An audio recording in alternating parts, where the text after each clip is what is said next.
चर्चा करेंगे और मोटा मोटी लगातार हम लोगों की नज़र है कि किस तरीके से हम लोग आने वाला समय में लॉकडाउन का पालन करेंगे, कहाँ छूट देनी है, कहाँ नहीं देनी है।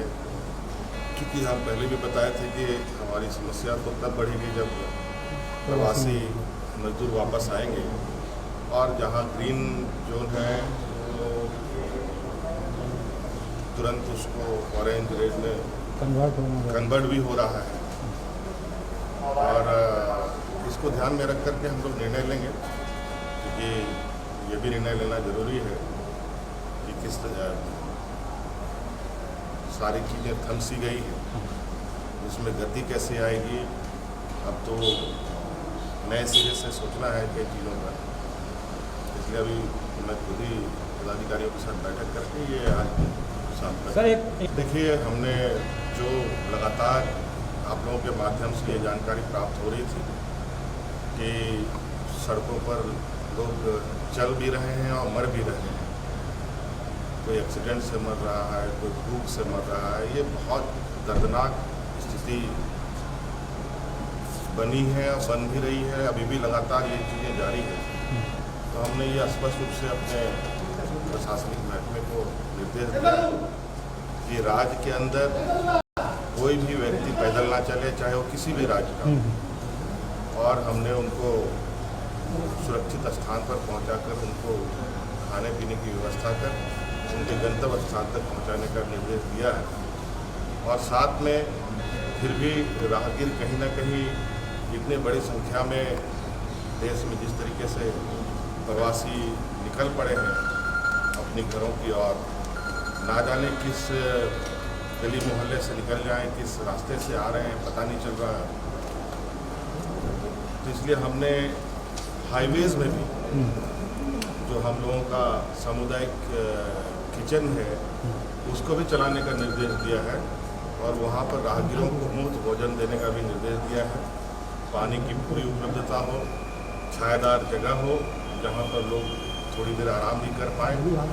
और ये बिल्कुल हमारे नज़र पर है, हम देख रहे हैं लगातार। अभी तक ऐसी कोई राज्य के अंदर इस तरीके की, हालांकि लोग बसों से भी आ रहे हैं तो अपनी अपनी व्यवस्था से आ रहे हैं, उन सभी को जहां अगर ये सामुदायिक किचन मिलता है, दिखाई देता है, हर 20 किलोमीटर के दायरे पर हमने ये निर्देश दिया है कि पूरे राज्य के अंदर जो सड़कों पर है वहाँ पर सामुदायिक किचन चलाया जाए। क्योंकि ये किचन की व्यवस्था तो हमने पंचायत स्तर पर पहले ही चालू कर रखा है और आज शायद इसको देखकर आपको लगेगा कि राज्य के अंदर खाने को लेकर कोई हाहाकार नहीं है, कोई परेशानियाँ नहीं है। तो आज हमने राहगीरों के लिए भी ये व्यवस्था की है।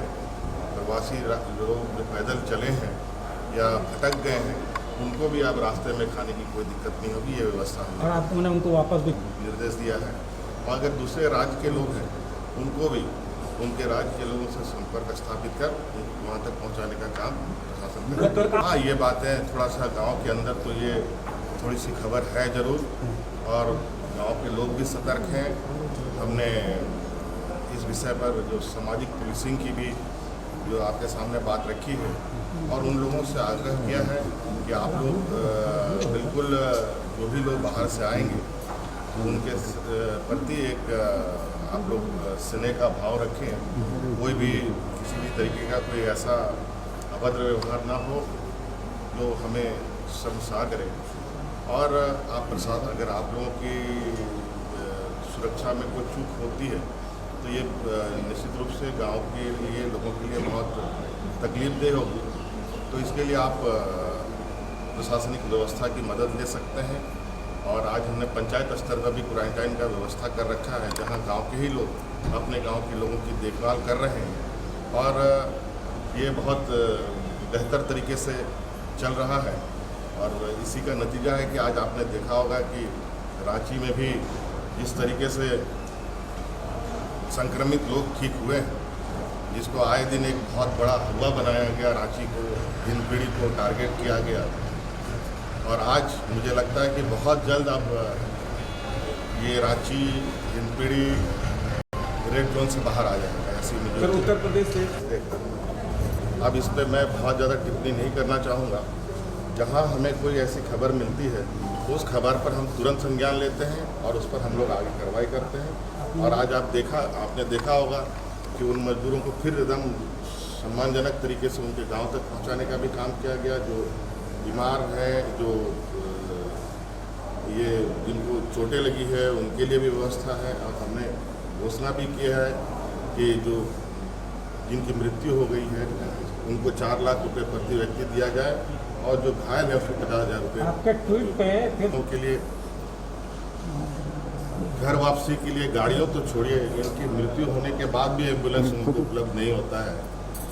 ये इससे बड़ा दुर्भाग्य और कुछ नहीं हो सकता है। हम अपने संसाधनों से जितना सहूलियत देने का प्रयास है हम देने का काम कर रहे हैं। और निश्चित रूप से ये हमारे लिए